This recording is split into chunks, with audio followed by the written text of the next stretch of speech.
मानव संस्कृतीच्या उत्क्रांतीच्या इतिहासात भारत एक महत्त्वाची भूमिका बजावतो आणि हा भारताचा इतिहास त्याच्या प्राचीन वैभवाने अधिकच संपन्न झाला आहे। याची सुरुवात हरप्पा अर्थातच सिंधू संस्कृतीपासून होते।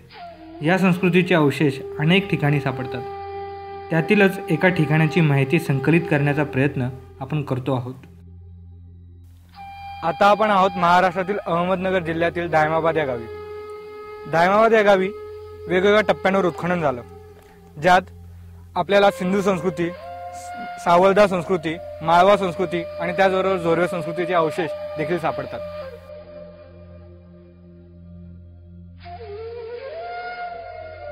1971 मध्ये दायमाबाद या गावी स्थानिक शेतकऱ्यांना खोदकाम करताना काही मूर्त्या सापडल्या।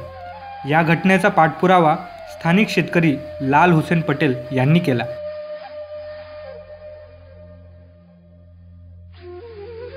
त्यावेळेस उत्खनन झाडं तोडताना आणि झाड खांदताना तिथे मूर्त्या सापडल्या। त्या 4 मूर्त्या ज्यावेळेस सापडल्या त्यावेळेस मी तिथं जवळचा शेतकरी असल्यामुळं तिथं मला त्यांनी बोलवलं आणि त्या मूर्त्या मला दाखवल्या। त्यांनी त्या मूर्त्या दाखवल्यानंतर त्या मूर्त्या मी स्वतः माझ्या हाताने एक हत्ती, एक गेंडा, एक हेल्या आणि एक रथ अशा 4 मूर्त्या काढल्या। त्यावेळेस आमचे वडील हुसेन पटेल हे होते।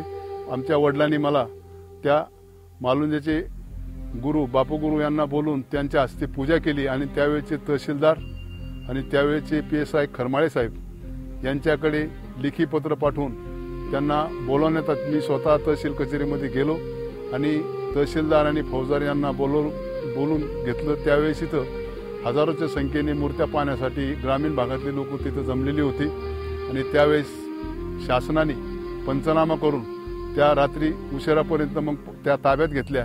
येथे सापडलेल्या मूर्त्यांच्या निमित्ताने येथे उत्खननास सुरुवात झाली, ज्याचा अभ्यास व पाठपुरावा ज्येष्ठ इतिहासकार मधुकर ढवळीकर यांनी केला। साधारणपणे 1970च्या सुमारास पुण्याला सकाळमध्ये एक बातमी आली। त्यावेळेला मी इथं डेक्कन कॉलेजमध्ये आलो होतो नोकरीला, की काही अशा मूर्ती सापडल्यात आणि सकाळी मी बातमी वाचली, आम्ही लगेच गेलो तिथे। सकाळी 11-12 वाजेपर्यंत पोचलो तिथे।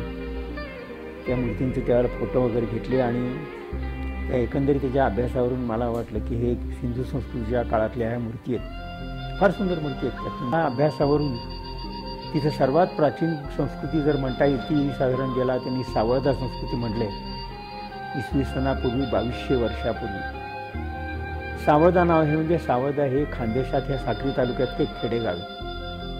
आमच्या ह्या पुरातत्वामध्ये असं एक जगभर असा एक साधारणपणे एक प्रघात आहे की एखादी संस्कृती ज्या गावी पहिल्या प्रथम सावळती त्या गावाचं नाव तिला द्यायचं, म्हणून सिंधू संस्कृतीला सुद्धा आम्ही सिंधू संस्कृती म्हणत नाही, हरप्पन संस्कृती तिला म्हणतो, कारण हरप्पाला तिचा शोध पहिल्यांदा लागला। या सावळदा संस्कृतीचं एक वैशिष्ट्य असं आहे की ह्या लोकांची खापरं होती, मातीची भांडी तांबड्या रंगाची, त्याच्यावर काळ्या रंगात नक्षी, पण गंमत म्हणजे त्याच्यावरती जास्तीत जास्त चित्र माशांची आहेत। त्याच्यानंतर माशांची, नंतर त्याला माशांचे गळ असतात त्याची चित्र, म्हणजे हे लोक नदीतल्या मासे खूप मोठ्या प्रमाणावरती मारत असावेत असा त्याचा अर्थ। त्यानंतर अर्थात ते काही फार दिवस टिकले नाहीत, परंतु इसवी सन पूर्व 2000च्या सुमारास सिंधू संस्कृतीचे लोक भारतामध्ये आपल्या महाराष्ट्रामध्ये आले। सिंधू संस्कृतीचे हे लोक आधीच गुजरातमध्ये, सौराष्ट्रामध्ये ते खूप प्राचीन काळी म्हणजे जवळजवळ 5000 वर्षापूर्वी येऊन राहिलेले होते। आणि पुढं तिथून काय झालं की साधारणपणे 4000 वर्षापूर्वी दुष्काळ पडायला लागले आणि दुष्काळ पडायला लागल्यानंतर ह्या लोकांचा व्यापार मंदावला पश्चिम आशियाशी असलेला, आणि त्यामुळे त्यांची स्थलांतरं सुरू झाली मोठ्या प्रमाणावर। आणि असं दिसते की हे गुजरातमधली जी मंडळी होती सिंधू संस्कृतीची, ती तिथून तापीच्या खोऱ्यातून जो हल्ली सोनगडचा पास म्हणतात ना, तिथून ती महाराष्ट्रामध्ये आली। प्रकाशमध्ये ती आली। प्रकाश जे नंदुरबार जिल्ह्यात आहे तिथेही त्यांची एक वस्ती आहे मोठी, प्रकाश म्हणून। तिथून ते दायमाबादला येऊन पोहोचले आणि ही मंडळी तिथं जवळ 201 वर्ष राहिली। इसवी सन पूर्व 2000 ते 1800, कदाचित त्याच्याही आधी एखाद्या वेळेला थोडीशी फार आलेली असावी। आणि ह्या लोकांनी येताना आपली हे जे दैवत होती ती बरोबर आणली असावीत असं मला वाटतं। तिथं ते राहिले. त्यांनी मोठाली घरं तिथं बांधली, लांबरुंद अशी चौकोनी आकाराची. त्यानंतर आपल्याला माळव्यातले लोक आपल्याकडे आले आणि हे सगळं आपल्याला कसं ओळखता येतं, कारण त्यावेळेचा लिखित पुरावा आपल्याला काही मिळत नाही. हे सगळं त्यांच्या खापरांच्यावरून ओळखता येतं. सिंधू संस्कृतीचे ही ज्या ब्रॉन्झच्या ज्या मूर्ती सापडल्या त्या अत्यंत वैशिष्ट्यपूर्ण आहेत, कारण इतक्या चांगल्या मूर्ती ब्रॉन्झच्या ह्या सिंधू संस्कृतीच्या मोठाली जी शहरं होती, मोहंजोदारो होतं, हराप्पा होतं, चन्नूदारो होतं, कालीबंगन होतं, तिथेही सापडलेल्या नाही आहेत. दायमाबादमध्ये फिरत असताना येथे अस्तित्वात असणाऱ्या संस्कृत्यांचे अवशेष त्यांच्या अस्तित्वाची जाणीव करून देत येथील प्राचीन संस्कृत्यांच्या भरभराटीची ग्वाही देतात. यातीलच एक महत्त्वपूर्ण अवशेष म्हणजे येथे अस्तित्वात असलेली विहीर. ही विहीर जवळपास 200 ते 250 फूट खोल आहे. आपण ज्या विहिरीवर आहोत ही सिंधू संस्कृतीतील विहीर आहे. या विहिरीची विशेषता म्हणजे येथील विटा ज्या सिंधू संस्कृतीतील विटांशी मेळ खातात, ज्या विटांचा आकारमान 4 centimetre bye 6 centimetre bye 10 centimetre आहे.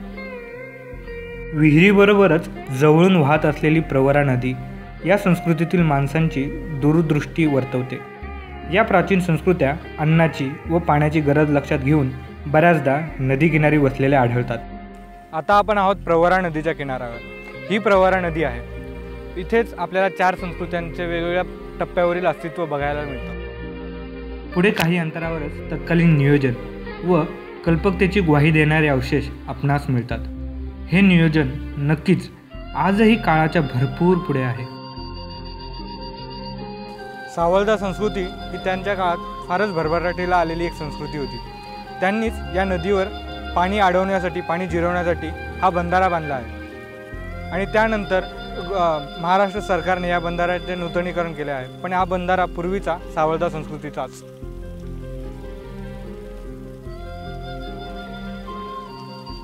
येथे फिरताना जसे तत्कालीन मानवाच्या प्रगतीची सकारात्मक चिन्हे दिसतात, तसेच आजच्या माणसांच्या वैज्ञानिक दृष्टिकोनाच्या अधोगतीची ही चिन्हे दिसतात. अशा प्रकारचे खड्डे आपल्याला दायमाबादमध्ये ठिकठिकाणी बघायला मिळतात. हे खड्डे कोणत्या उत्खननाचा भाग नसून फक्त गुप्तधनाच्या शोधात हे खड्डे खणलेले आहेत आणि त्यामध्ये दायमाबादच्या संस्कृतींचा आणि खापरांच्या तुकड्यांचा विनाश झाला आहे. इतिहासाच्या दृष्टीने अनन्यसाधारण असणाऱ्या या संस्कृत्यांचा वारसा महाराष्ट्र बाळगतो आहे. पण या संस्कृत्याच आता बेवारस पडल्यासारख्या वाटतात.